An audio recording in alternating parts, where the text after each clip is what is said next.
I wasn't supposed to be there.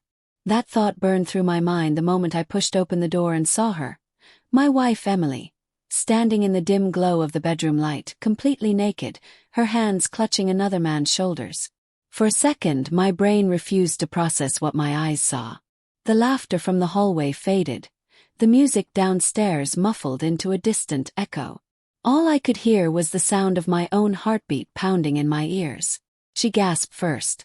The man, someone I'd never seen before, froze mid-motion, his face paling as if he'd just been caught stealing something sacred.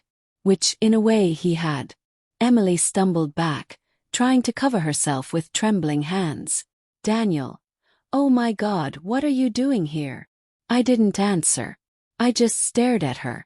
The woman I'd shared a bed, a home, a life with for 8 years. The woman I'd defended when my friend said she seemed distant. The woman who said she loved me every night before sleep. I was supposed to be at work. A last-minute emergency meeting had me scheduled late, but it got cancelled. So, I thought I'd surprise her. Show up at her best friend's birthday party where she said she'd be. Maybe bring her favorite wine. Dance with her for once instead of letting her go alone. A simple gesture of love. But the surprise was mine. Daniel, please, she whispered, stepping forward, eyes wet. It's not what it looks like. Then what is it? My voice came out calm. Calm. The kind of calm that comes before a storm. The man, mid-30s, fit, expensive watch glinting on his wrist, grabbed his shirt off the floor. Look man, I didn't know she was married. Snap. My gaze flicked to Emily. Did he not know, or did you just forget to mention it between kisses? Her lip trembled. Daniel, I can explain. Explain. That word again. As if there could be an explanation for betrayal.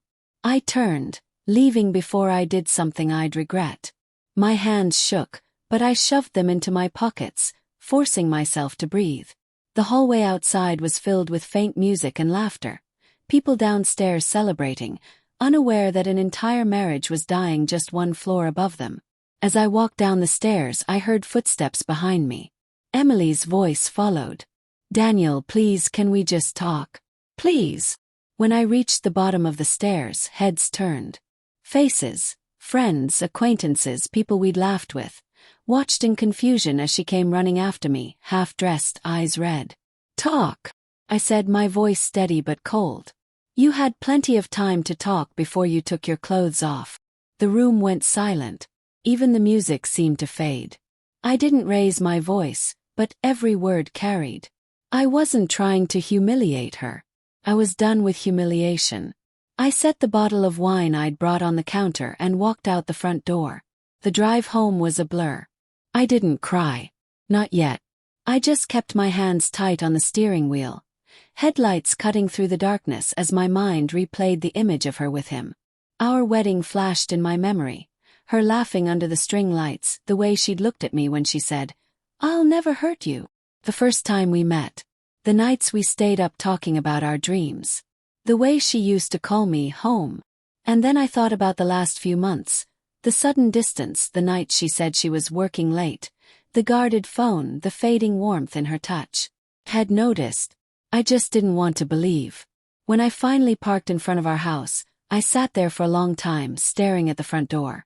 The house we bought together. The one we painted ourselves. Inside, everything looked the same, but it wasn't. Her scent still lingered in the hallway, her coat still hung by the door, her mug still on the counter. But everything felt contaminated. Like the life I knew had been erased in a single night. I poured myself a glass of whiskey and sat on the couch in silence. Half an hour later, the door opened. Emily stood there, eyes red, mascara streaked down her cheeks. She looked small, broken. Daniel, please. Can we just talk? I didn't look up. Talk, I muttered, swirling the whiskey. Sure. Let's talk. You go first.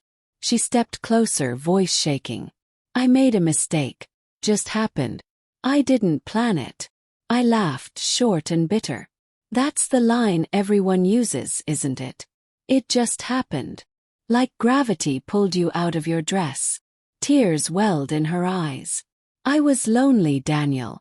You've been so distant, always at work. I felt like I didn't matter anymore. Lonely, said, standing up. So, you fixed that by sleeping with someone else?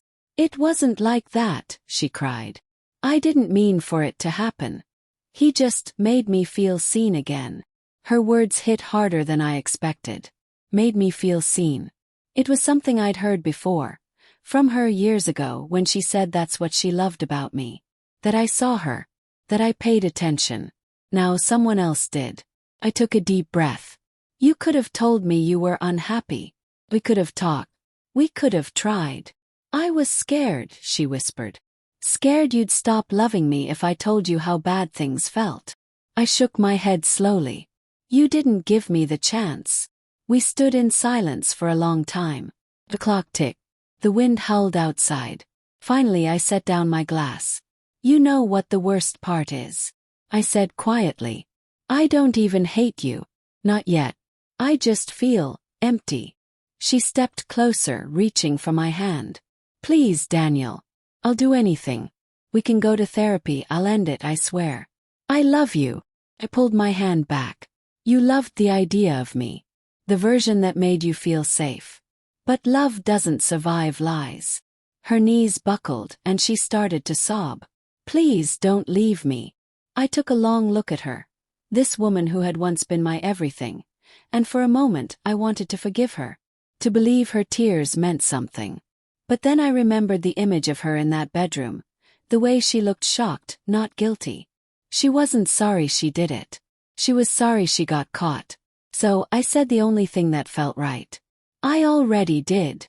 Then I walked upstairs, grabbed a suitcase, and began packing. She followed me, begging, crying, trying to touch me, but I couldn't hear her anymore. It was like my heart had switched off.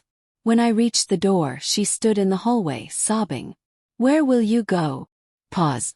Somewhere I don't have to question if I'm enough. And with that I left. It's been 6 months now. I moved to a small apartment across town. New job, new start. People tell me I seem calmer, but inside, there's a scar that hasn't faded. Emily tried calling. Sent letters, emails, texts. I didn't respond. Eventually she stopped. Word reached me that she moved away. Sometimes late at night I still think about her. Not with anger, but with a kind of sad acceptance. Love doesn't die in a day. It fades slowly like embers cooling after a fire. I've learned that betrayal doesn't just destroy trust. It changes the way you see yourself. You start to wonder if you missed the signs, if you weren't enough, if you could have done something different. But healing, I've realized, isn't about finding answers.